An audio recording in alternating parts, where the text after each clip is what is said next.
दोस्तों सबसे बड़ी खबर आ रही है। जो सबसे बड़ी खबर मैं आपको देने जा रहा हूं, जी हां, कुछ देर रुकेगी जंग। यूरोपीय यूनियन आखिरकार इस बात के लिए मान गया है कि कुछ देर के लिए, कुछ वक्त के लिए जंग को रोका जाएगा ताकि गाजा के लोगों को ह्यूमैनिटेरियन एड मिल सके और उनका इलाज हो सके, आम लोग थोड़ा सांस ले सके। मेरे दोस्तों, ऐसी खबर का काफ़ी समय से इंतज़ार था, लेकिन एक बात क्लियर है, यूरोपीय यूनियन ये जो बोल रहा है कि जंग रोकेंगे, इस पर अभी इजराइल राज़ी नहीं हुआ है।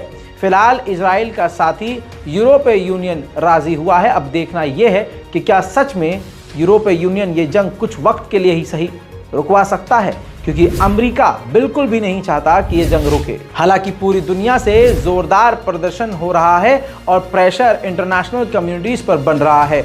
इंडोनेशिया में जोरदार प्रदर्शन आज फिर देखा जा रहा है।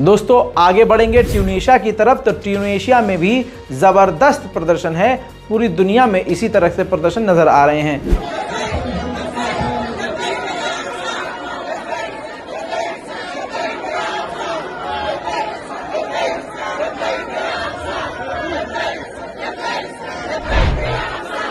बात करें पाकिस्तान की, तो पाकिस्तान की आवाम भी शांत नहीं है।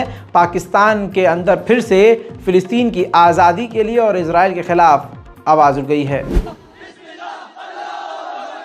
Hundreds of students hailing from various educational institutions in Islamabad gathered at the city center on Wednesday, protesting against the United States and its Western allies for their support of Israel amid the ongoing atrocities perpetrated by Israeli regime in Gaza.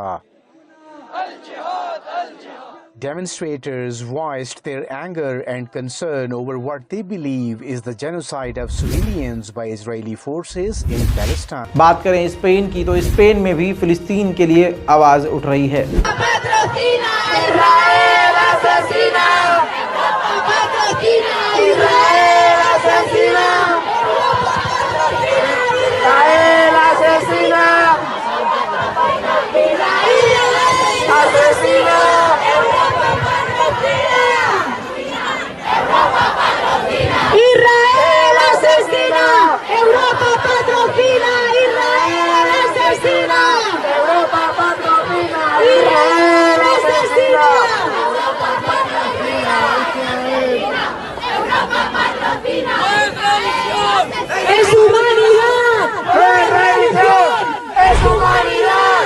दोस्तों आप समझ लीजिए, ये तस्वीर देखिए, America के ये Jewish लोग हैं, यहूदी लोग हैं, जो सीज फायर के लिए प्रदर्शन कर रहे हैं। उनकी खुद की मांग है कि खुद यहूदी कह रहे हैं कि ये हमारा देश हमारे नाम पर जो कत्लेआम कर रहा है तुरंत सीज फायर करे। वहीं इंग्लैंड में एक कंपनी है जो हथियार बनाती है और इजराइल को देती है।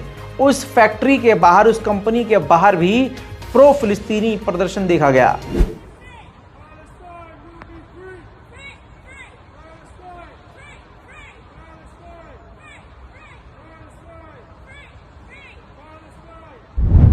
बात करें तुर्की, तो तुर्की प्रदर्शन में इस वक्त सबसे आगे है।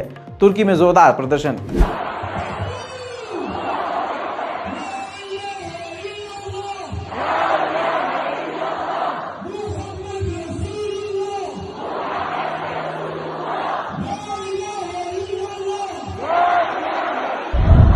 चलिए ले चलूँ आपको सीधा फिलिस्तीन के रामल्लाह के इलाके में, तो वहां भी प्रदर्शन हो रहा है।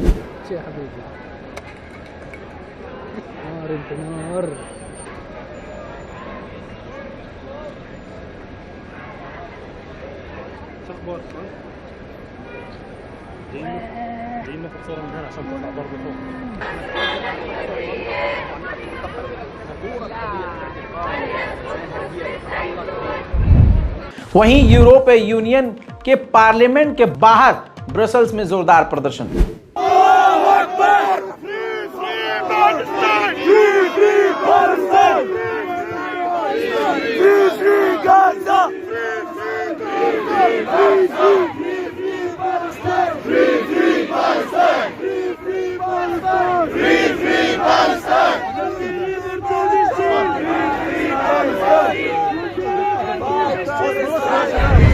दोस्तों, अमेरिका के न्यूयॉर्क में भी जोरदार प्रदर्शन हो रहा है। लाखों लोग सड़कों पर मौजूद हैं।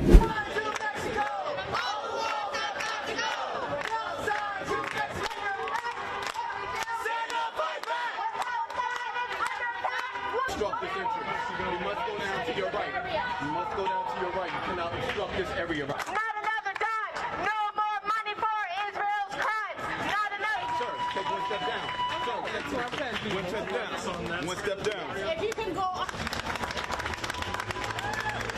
folks, if you want. बात करें बिल्कुल गजा के करीबी मुल्क लेबनान की, तो लेबनान में भी हिंसक प्रदर्शन हो रहे हैं। As the Israeli regime's onslaught on Gaza continues, protests in the Lebanese capital Beirut have not diminished. Words of solidarity and chants are the only way people here have to. उधर Iran के IRGC के commander ने Gaza को हजरत मूसा की छड़ी करार दिया। कहा अगर ये इजराइल गजा के अंदर घुसता है तो छड़ी सांप बनकर एक तरह से यहूदियों को निगल जाएगी। साथ पे इजराइल की मौत डिले इसलिए हुई क्योंकि अभी पूरा अमेरिका और बड़े बड़े अधिकारी इजराइल पहुंचे हैं, इस वजह से इजराइल की मौत डिले हो गई है। फिलहाल तो आप खुद ही बयान सुन लीजिए।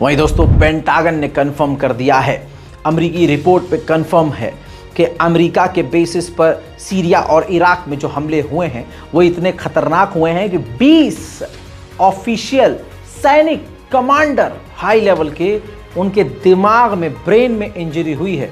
जिंदगी और मौत की जंग लड़ रहे हैं और अपाहिज होकर अस्पताल में पड़े हुए हैं।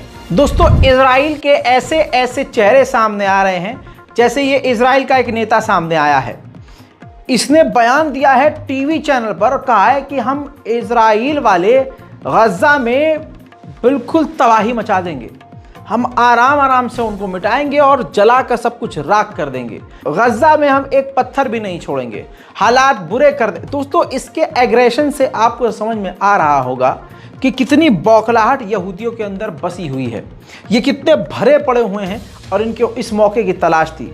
सही कहा है, ये नकबा 2 है, यानी जेनोसाइड 2 है। अब आप समझ लीजिए, ये डेटा आपके सामने रख रहा हूं। रशिया और यूक्रेन की जंग में पिछले 18 महीने में 15 पत्रकार मारे गए हैं और सिर्फ 3 हफ्ते में गजा के अंदर 24 पत्रकार मार डाले गए हैं। उधर अमेरिका में एक मुस्लिम प्रोफेसर हैं, उनके पूर्वज फिलिस्तीन से हैं। आपको बता दूं, नफरत इतनी ज़्यादा है कि ये तस्वीर देखिए, उनको एक नोट मिला है, कहा है कि फिलिस्तीन चले जाओ, अमेरिका से निकल जाओ और डेथ टू ऑल फिलिस्तीनियन, यानी पूरे के पूरे फिलिस्तीन वाले मर जाएं।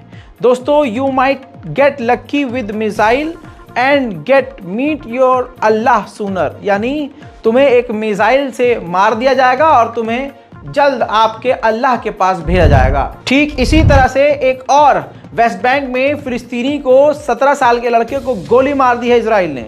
इसी के साथ पिछले 3 हफ्तों में 105 फिलिस्तीनियों को फिलिस्तीन में ही मार चुका है। बात अगर गजा की करें तो 7,500 मौतें सिर्फ गाजा में हो चुकी हैं। दोस्तों, एक छोटे से अपडेट में आपको काफ़ी सारे बड़े बड़े अपडेट्स मैंने दे दिए हैं। उम्मीद करता हूं कि आप हमारे इन रिपोर्ट्स को अपने तमाम सोशल मीडिया प्लेटफॉर्म पर शेयर करेंगे। कुछ कर नहीं सकते, लेकिन शेयर करना ज़रूरी है। सवाल आपसे भी महशर में किया जाएगा। ये मेरी बात याद रखिएगा। जय हिंद।